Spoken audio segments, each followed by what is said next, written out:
স্বাস্থ্য প্রশাসনের এই দুর্নীতি শুধুমাত্র আরজি করের ক্ষেত্রে ঘটেনি। হাসপাতালের যে বর্জ্য, সে হাসপাতালের বায়োমেডিক্যাল ওয়েস্ট ম্যানেজমেন্টের কোটি কোটি টাকার দুর্নীতি। মৃতদেহ বিক্রি করার ব্যবসা চলতো। বায়োমেডিক্যাল ওয়েস্ট রিসাইকেল করে বাংলাদেশে পর্যন্ত রপ্তানি হয়েছে। যে শুধুমাত্র আরজি কর নয়, সারা পশ্চিমবঙ্গের সমস্ত হসপিটালের এই বায়োমেডিক্যাল ওয়েস্ট ম্যানেজমেন্ট নিয়ে কয়েকশো কোটি টাকার দুর্নীতি হয়েছে 19 সাল থেকে। একটি গুরুত্বপূর্ণ বিষয় আপনাদের সামনে তথা আপনাদের মাধ্যমে রাজ্যবাসীর সামনে রাখার জন্য আমরা আজকের এই প্রেস বার্তা করছি। আপনারা দেখেছেন যে আরজিকর কাণ্ড নিয়ে এখন দুটি ধারায় তদন্ত চলছে। আরজিকরের ওই পোস্ট পিজিটির যে ডক্টর, আমাদের বোন অভয়া বলুন, তিলোত্তমা বলুন, কাদম্বরী বলুন, তার খুন ও ধর্ষণের ঘটনাটি সিবিআই তদন্ত করছে। একই সঙ্গে গতকাল আরজিকর হাসপাতালের প্রাক্তন ডেপুটি সুপার আক্তার আলী আরজিকর হাসপাতালের স্বাস্থ্য ব্যবস্থায় যে দুর্নীতি, সেই দুর্নীতি নিয়ে গত 1 বছর ধরে সরব ছিলেন। পশ্চিমবঙ্গের সংখ্যালঘু সমাজের এক আলোকোজ্জ্বল দৃষ্টান্ত আক্তার আলী। শত চেষ্টা করেও যাকে দমাতে পারেনি মমতা বন্দ্যোপাধ্যায়ের প্রশাসন। হাওড়ার ছেলে আরজি করে চাকরি করতেন, তাকে পানিশমেন্ট পোস্টিংয়ে পাঠিয়ে দেওয়া হয়েছে মুর্শিদাবাদ। অন্যদিকে সন্দীপ ঘোষ, যিনি এই ঘটনায় এই দুর্নীতির সঙ্গে যুক্ত এবং অভিযুক্ত, তাকে এই মমতা বন্দ্যোপাধ্যায়ের প্রশাসন আরজি কর, ক্যালকাটা ন্যাশনাল মেডিকেল কলেজ এবং শেষ পর্যন্ত স্বাস্থ্য দপ্তরের ওএসডি করে পদে বসিয়েছে। একজনের জন্য পদ খোঁজা হচ্ছে আর একজনকে তেপান্তরের মাঠে পাঠানো হচ্ছে। সেই আক্তার আলীর পিটিশনের ভিত্তিতে গতকাল কলকাতা হাইকোর্ট সিবিআই তদন্তের নির্দেশ দিয়েছে। কিন্তু আমরা বলতে চাই যে স্বাস্থ্য প্রশাসনের এই দুর্নীতি শুধুমাত্র আরজি করের ক্ষেত্রে ঘটেনি। এবং এই ঘটনায় আমরা আরও চমকপ্রদ কয়েকটি বিষয় আজকে আপনাদের সামনে আনতে চলেছি। আক্তার আলীর করা দুর্নীতির মধ্যে একটি বড় বিষয় ছিল বায়োমেডিক্যাল যে ওয়েস্ট, অর্থাৎ হাসপাতালের যে বর্জ্য, সে হাসপাতালের বায়োমেডিক্যাল ওয়েস্ট ম্যানেজমেন্টের কোটি কোটি টাকার দুর্নীতি। এই সন্দীপ ঘোষের নেতৃত্বে আরজিকর মেডিকেল কলেজ হাসপাতাল থেকে মৃতদেহ বিক্রি করার ব্যবসা চলতো। এবং একই সঙ্গে আমরা অতীতে জেনেছেন যে ভাগাড়ের মাংস কিভাবে কলকাতা শহরের বিভিন্ন রেস্তোরাঁতে ডিস্ট্রিবিউট করা হতো, সেখানে সেই ভাগাড়ের মাংস মানুষকে দীর্ঘদিন ধরে খাওয়ানো হচ্ছিল। একইভাবে এই ভাগাড়ের যে বায়োমেডিক্যাল ওয়েস্ট, বিভিন্ন হসপিটালের ব্যবহার করা সিরিঞ্জ, সেলাইনের বোতল বা গ্লাভস, গজ, ব্যান্ডেজ, এছাড়া আরও নানা দূষিত পদার্থ, সেই ভাগাড় থেকে পড়া জিনিস ঠিকমতো তার ম্যানেজমেন্ট, তার প্রসেসিং না করে আবার বিভিন্নভাবে তা বিক্রি হতো। আক্তার আলী তার অভিযোগে state vigilance commission, anti corruption branch, স্বাস্থ্য দপ্তরে বারবার বলেছেন, স্বাস্থ্যমন্ত্রী তথা মুখ্যমন্ত্রীকে বারবার বলেছেন, সন্দীপ ঘোষের নেতৃত্বে এই বায়োমেডিক্যাল ওয়েস্ট রিসাইকেল করে বাংলাদেশে পর্যন্ত রপ্তানি হয়েছে। আমরা এই আরজি করের ঘটনায় সিবিআইয়ের সঙ্গে সঙ্গে ইডি তদন্ত চেয়েছিলাম। কিন্তু আজ আপনাদের সামনে একটি আরও বড় দুর্নীতির তদন্ত নিয়ে আসব, যে শুধুমাত্র আরজি কর নয়, সারা পশ্চিমবঙ্গের সমস্ত হসপিটালের এই বায়োমেডিক্যাল ওয়েস্ট ম্যানেজমেন্ট নিয়ে কয়েকশো কোটি টাকার দুর্নীতি হয়েছে 19 সাল থেকে। আমরা সেই আদেশনামা সরকারের আপনাদের সামনে দেখাচ্ছি। আমার কাছে সারা পশ্চিমবঙ্গের সমস্ত হসপিটালের সমস্ত আদেশনামা রয়েছে। পশ্চিমবঙ্গে 72,000 স্বাস্থ্য ব্যবস্থায় বেড আছে, 72,000 বেড।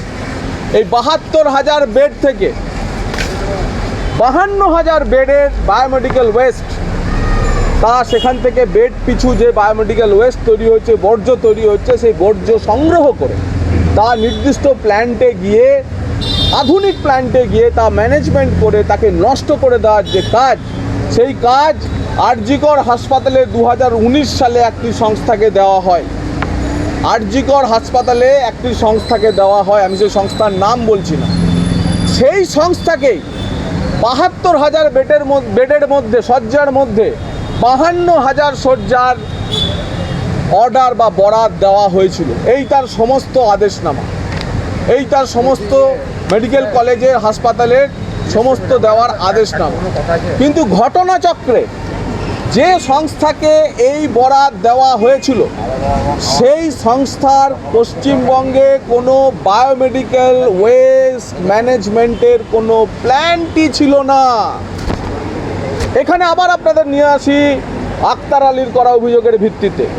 আক্তার আলী বলছেন তার অভিযোগে যে আর.জি. কর মেডিকেল কলেজের বায়োমেডিক্যাল ওয়েস্ট রাতের অন্ধকারে ট্রাকে চাপিয়ে বাংলাদেশে পাঠিয়ে দেওয়া হতো। আর সেই যে সংস্থা শুধু আর.জি. কর নয়, সারা পশ্চিমবঙ্গের ৫০,০০০ বেডের যার দায়িত্ব সারা পশ্চিমবঙ্গের সমস্ত চত্বরে, শিলিগুড়ি থেকে শুরু করে আর বজবজ ডায়মন্ড হারবার পর্যন্ত, পাহাড় থেকে সাগর পর্যন্ত যে দায়িত্ব পেয়েছিল, তাদের হাতে কোনো প্ল্যানটি ছিল না। তাহলে এই এত যে বর্জ্য, সেই বর্জ্য কোথায় গেল? ২০১৯ সাল থেকে ২০২৪ সালে আজকে ধরা পড়ছে। তাহলে আমি যে আমার হাত কেটে যাওয়ার ফলে যে টেটভ্যাক ইঞ্জেকশন নিয়েছি, আমার সামান্য জর্জারির ফলে আমার যে আইভি ইন্টারভেনাস ইঞ্জেকশন হয়েছে, তা কি ওই রিসাইকেল বর্জ্য থেকে নেওয়া হয়েছে? রিসাইকেলড হয়েছে? তার স্যাংটিটি কী আছে, তার পবিত্রতা কী আছে, যা কয়েকশো কোটি টাকার দুর্নীতি তার প্রমাণ করছে। এবং এ নিয়ে বিভিন্ন সংস্থা ইতিমধ্যেই কলকাতা হাইকোর্টে জনস্বার্থ মামলা করেছে। সেই জনস্বার্থ মামলায় তারা যে প্রশ্নগুলি তুলেছেন, সেই প্রশ্ন নিয়ে আগামী ২৯শে আগস্ট ফের শুনানি হতে চলেছে। এবং এই পরিপ্রেক্ষিতে দাঁড়িয়ে হাইকোর্ট তার বিচার্য যা করছেন, যে জনস্বার্থ মামলা হয়েছে সেই জনস্বার্থ মামলাতেও সিবিআই তদন্ত চাওয়া হয়েছে। সিবিআই তদন্ত চাওয়া হলে প্রেডিকেটেড অফেন্সে ইডি ঢুকবে। তাই এই কঠিন বর্জ্য বা বায়োমেডিক্যাল ওয়েস্ট ম্যানেজমেন্ট নিয়ে পশ্চিমবঙ্গে স্বাস্থ্য দপ্তর ২০১৯ সাল থেকে যে দুর্নীতি করে এসছে, তার তদন্ত যাতে সিবিআইয়ের হাতে যায়, আমরা সেই দাবি আপনাদের মাধ্যমে রাখছি। আশা করব আদালত আর.জি. কর সহ আক্তার আলীর প্রশ্নের ভিত্তিতে যা গ্রহণ করে হাইকোর্ট ইতিমধ্যেই একটি সিবিআই তদন্ত দিয়েছে, যে সংস্থাকে তার কোনো বর্জ্য ব্যবস্থাপনার কারখানা থাকা না সত্ত্বেও পশ্চিমবঙ্গের ৫২,০০০ শয্যার সমস্ত বায়োমেডিক্যাল ওয়েস্ট ম্যানেজমেন্টের দায়িত্ব দিয়ে দেওয়া হয়েছিল, সেই সংস্থা কার বেনামি?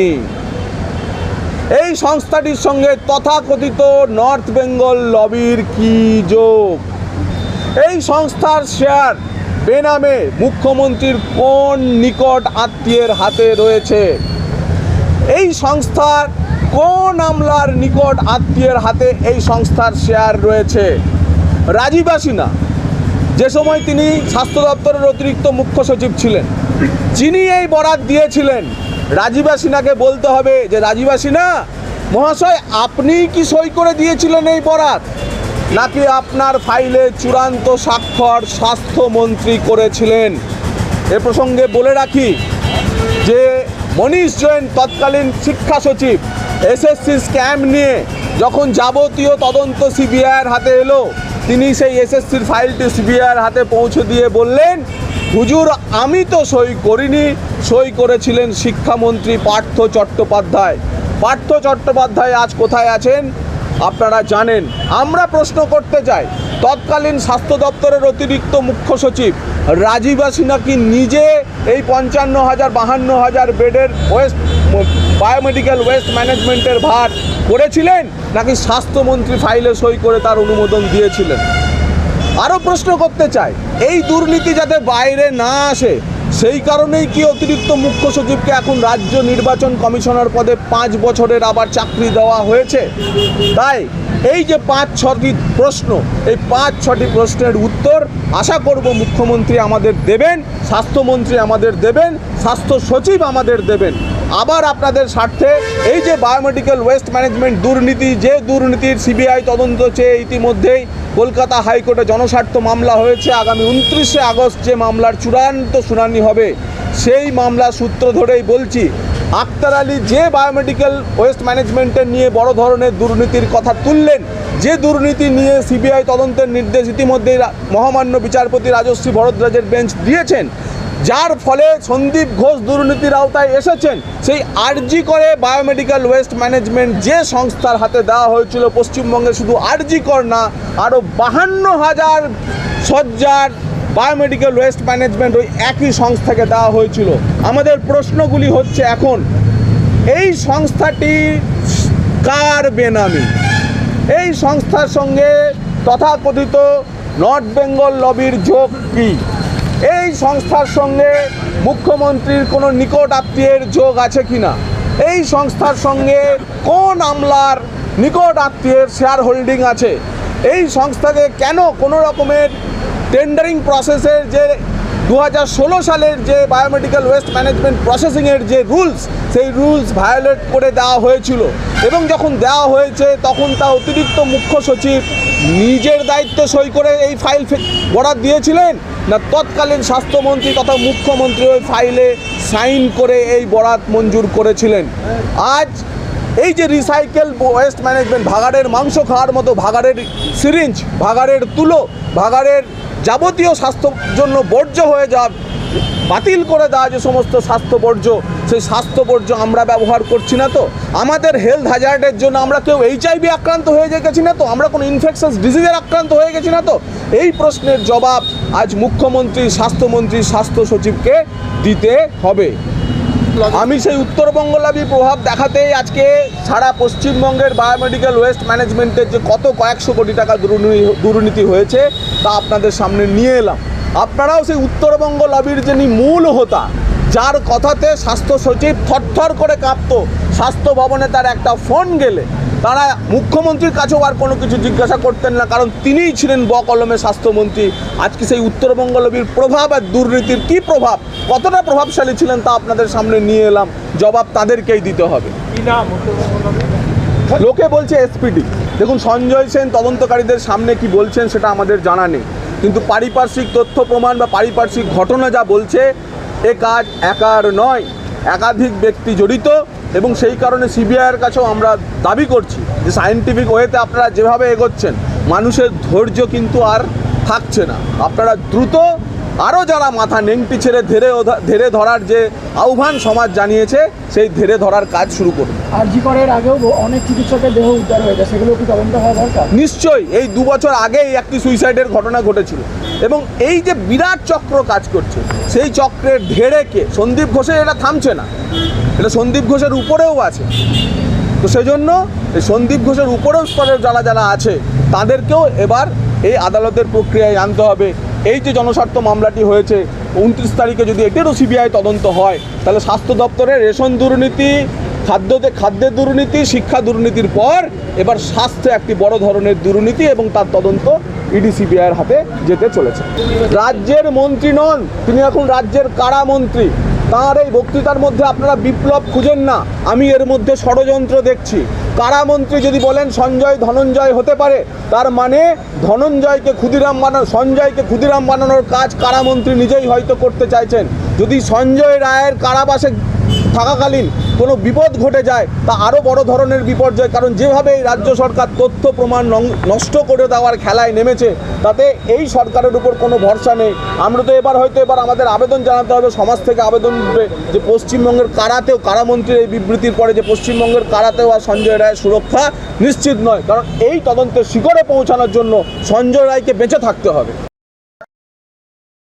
দ্য সহজ পাঠ, সহজ কথা, সঠিক তথ্য।